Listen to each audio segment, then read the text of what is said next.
Segundo o último censo, 80 mil pessoas estão em situação de rua. Qual seria a proposta que vocês têm para fazer a diferença na cidade? A população de rua precisa de vocês. André, vou pedir que você fique aqui, que eu vou sortear agora quem vai responder e quem vai comentar. Para responder a pergunta do André, vamos ver aqui, José Luiz da Atena. Para comentar, Guilherme Boulos. 2 minutos. Boa noite, meus amigos e minhas amigas. É uma vergonha, na realidade, você ter 80 mil pessoas, uma cidade maior que muitas cidades do estado, em situação de rua na cidade de São Paulo. 3 mil crianças abandonadas ao relento. Onde é que estão os conselhos tutelares municipais? Onde é que estão os extensos braços da sociedade e da prefeitura para atingir essas pessoas, como já foi dito aí, são tidas como invisíveis. Só se sabe que elas são quando morrem de fome ou de frio ou de calor extenso, dividindo a rua com baratas, ratos e coisas que tais. Em primeiro lugar, melhorar imediatamente os abrigos que são indecentes. As pessoas preferem ficar na rua, repito, dividindo a rua com pestes que estão por aí, com pragas, do que praticamente ficar desses abrigos.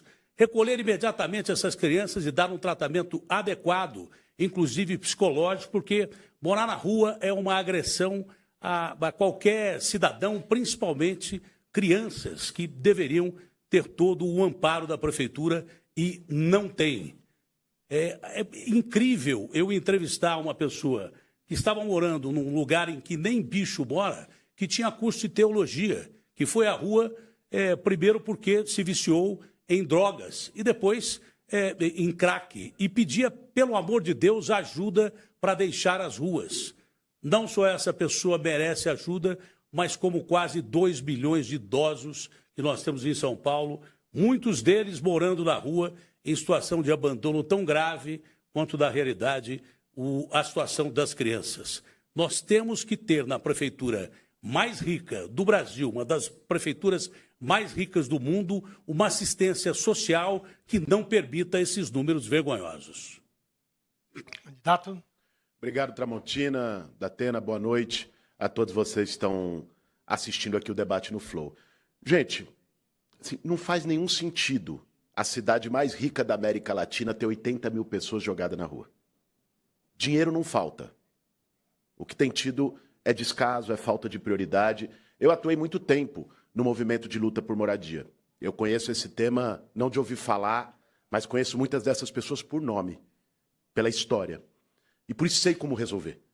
O que nós vamos ter que fazer para resolver o drama da população em situação de rua, primeiro, o Datena tem razão, é melhorar os abrigos, os centros de acolhimento. São questões simples, às vezes. Sim, nem todos os abrigos têm canil. E aí, porra, o cachorro, às vezes, é o único companheiro do cara que está morando na rua. A maioria dos abrigos não tem espaço para o cara botar a carroça, que é o espaço, que é o ganha-pão dele. Vai tirar R$50, R$100 num dia ali na reciclagem. Então você precisa adaptar os abrigos para que sejam humanos. Segundo lugar, você precisa criar a porta de saída com geração de emprego e renda. Criar qualificação profissional nos 96 distritos de São Paulo, para essa pessoa poder se formar e trabalhar. Pode ser na construção civil, pode ser numa frente de trabalho para ajudar a cuidar da cidade. Todo mundo ganha. E terceiro e último, moradia. Construir casa. A Prefeitura de São Paulo, a atual gestão, falhou vergonhosamente nisso, porque não teve como prioridade. Um prefeito que não sinta no fundo da alma a dor de alguém que está na rua não merece governar São Paulo. O auxílio aluguel não pode ser de R$600. Isso é um absurdo. Qualquer barraco em qualquer comunidade custa no mínimo de R$800 a R$1.000. R$600 é muito pouco, tem que aumentar imediatamente para tirar da rua essas pessoas e dar a chamada primeira moradia, para que essas pessoas não fiquem ao relento. É fundamental, o Boulos tem razão, eu assino embaixo, frentes de trabalho que a prefeitura não abre, tem que abrir, tem que existir frentes de trabalho. Um homem não tem honra, quem não trabalha não tem honra, vivendo em situação de rua. E a insegurança alimentar. Velhos, mulheres, crianças, que se não dependesse de algumas ONGs que tem por aí, morreriam de fome. E a comida tem que ser de qualidade, porque o pobre já está na rua, numa imensa situação de desprezo e falta de misericórdia, que o Papa sempre disse, a palavra é misericórdia. Essas pessoas nem sabem o que é misericórdia e nem comida. Obrigado, candidato. Obrigado, candidato. Podem voltar aos seus lugares. Aqui nessa noite vocês já viram, né? Por isso, nós temos a nossa proposta da quebrada com escritura, que é, de fato, dar título de propriedade para as pessoas que moram na periferia, para que elas consigam morar com seu título de propriedade e também trabalhar. Agora, falar é fácil, muito candidato fala. Fazer é mais complicado. O que eu trago aqui para vocês são propostas concretas de quem sabe fazer. Tanto o governo de Minas Gerais, quanto a cidade com a prefeitura melhor avaliada do Brasil de Joinville são de representantes do Novo. E eles conseguiram fazer. Foram aqueles que mais conseguiram regularizar propriedades aqui no Brasil. E é essa a nossa proposta. Candidato. A questão da violência no trânsito passa com a questão da empregabilidade, a questão da educação e essa questão da segurança, que é a questão da impunidade. A minha proposta, que eu acho que é a mais inteligente para o trânsito, é uma proposta que todo mundo deveria lutar, é essa criação de 2 milhões de empregos nas periferias de São Paulo. Hoje, para você ter uma noção, a cidade de São Paulo tem mais de 2 milhões de CNPJs. Para você entender a dimensão, é um emprego a mais por CNPJ, mas a verdade, o que a gente quer é, nas 1.000 favelas de São Paulo, a gente ter 2.000 empregos novos nessas favelas. O que isso vai fazer? Desafogar o trânsito, diminuir esse estresse que você vive sentindo todos os dias, criar os bolsões de estacionamento nas 10 entradas da cidade de São Paulo, nas 10 rodovias, fazer com o giro de quadra, liberar com sinal vermelho, assim como é nos Estados Unidos. Isso vai fluir de 16% a 22% do trânsito de São Paulo. E aqui, mais uma vez, esses candidatos que estão aqui mandando suas propostas, eles custaram 100 milhões de reais para os cofres públicos. E eu sou 100% contra isso. Vote 28. Obrigado, candidato. Obrigado, candidata. Nós vamos agora para a quinta pergunta, que vai ser apresentada por um especialista convidado por nós para participar deste debate. Ellen. Bom, e o quinto tema, vamos lá. Saúde é o quinto tema aqui. Para fazer a pergunta sobre saúde, eu convido aqui o Walter Sintra, professor da Fundação Getúlio Vargas, professor em Gestão de Saúde. Pode vir aqui do meu lado, professor. Bom. Boa noite a todas as pessoas, candidatas e candidatos. A pergunta é a seguinte. No enfrentamento da pandemia da Covid-19, o Brasil apresentou uma das maiores taxas de mortalidade quando comparado com outros países do mundo. A principal razão disso foi a postura negacionista de governantes, em particular do governo Bolsonaro, mas não exclusivamente, que além de deixarem de tomar com a necessária urgência medidas como a aquisição e distribuição de insumos, como vacinas, medicamentos e equipamentos, assumiram posições contra o isolamento social e contra a vacinação obrigatória, além de promoverem o uso de cloroquina e ivermectina, medicamentos que comprovadamente promoveram dano aos pacientes sem nenhum benefício terapêutico contra a Covid-19. A pergunta para candidato ou candidato é: no caso de uma nova pandemia similar à da Covid-19, em que a evidência médica e a ciência indiquem o isolamento social e a vacinação obrigatória, qual será a sua posição como prefeita ou prefeito? Vou pedir que o senhor fique aqui do meu lado. Eu vou sortear agora quem responde a pergunta do professor Walter Sintra. Quem vai responder é Marina Helena. E quem vai comentar a pergunta do professor, Pablo Marçal. Candidato bem candidato de cá. 2 minutos para a resposta, 1 minuto e meio para comentário e mais 1 minuto para a réplica. Bom, para começar essa resposta, eu gostaria de dizer onde que estavam as vacinas do governo Lula quando a gente teve o recorde de mortes de dengue esse ano aqui no Brasil. Aliás, gente, no primeiro semestre desse ano no Brasil, morreu mais gente com dengue do que nos 7 anos anteriores, de acordo com uma matéria do Poder 360.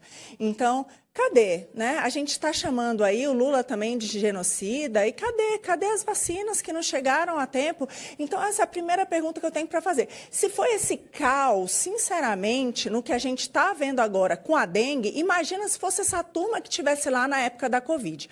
Essa é a primeira pergunta que eu tenho para dizer. Agora, tirando isso, a gente sabe que aqui o grande problema de saúde aqui na cidade de São Paulo, e todo mundo sabe, porque eu já rodei a cidade e falando com as pessoas, são as maiores reclamações, é a questão das filas. São as filas tanto para realizar exames quanto para consulta com especialistas. Por isso que a gente tem uma proposta que, aliás, outros candidatos estão copiando. Estou feliz porque isso vai da esquerda, como a Tabata Amaral, à direita, como Pablo Marçal, que é a gente dar um vale para você, caso ultrapasse 30 dias para você fazer uma consulta ou realizar um exame, você pode fazer isso na rede particular. Então, essa é a nossa principal proposta da saúde. Eu fico muito feliz que tem gente copiando, mas, de novo, proposta é fácil fazer, viu, gente? Difícil mesmo é implementar. Então, é muito importante ter um time competente para fazer isso. Em relação às vacinas, eu acho fundamental. Aliás, estou aqui com meu neném de 6 meses que já tomou todas as vacinas. O segundo tema da noite vai ser segurança pública. E para fazer a pergunta, vem aqui o Bruno Paes Manso. O Bruno, que é meu colega jornalista, escritor, pesquisador da área de segurança pública. Pode chegar bem do meu ladinho, Bruno? Tudo bom? Pega aí. Boa noite, candidatas. Boa noite, candidatos. Bom, Cracolândia e primeiro comando da capital foram 2 temas muito citados e discutidos ao longo dessa campanha. Mas pouco se debateu sobre algumas dessas causas da Cracolândia e do PCC, que é a desordem no sistema prisional. Muita gente, quando sai do sistema, ex-presidiários vão parar na Cracolândia pela fragilização dos laços que acabam decorrente do tempo que passa na prisão. Da mesma forma, o primeiro comando da capital trabalha com massas de manobra dentro dos presídios e as pessoas acabam sendo empurradas para fazer parte da facção depois que saem do sistema penitenciário. Então, esse sistema penitenciário confuso, a gente gasta muito dinheiro para piorar as pessoas. Minha pergunta é se vocês têm algum programa ou planejamento para trabalhar com os egressos do sistema prisional. Bruno, vou pedir que você fique aqui do meu ladinho enquanto eu sorteio. Quem vai responder primeiro a essa questão? Quem vai responder é Guilherme Boulos. E quem vai comentar essa questão, Tabata Amaral. Candidato já está aqui, chegando. Obrigado. Então, resposta, candidato, 2 minutos. Obrigado, Tramontina. Obrigado, Bruno. O Bruno, que é um dos grandes jornalistas investigativos desse país.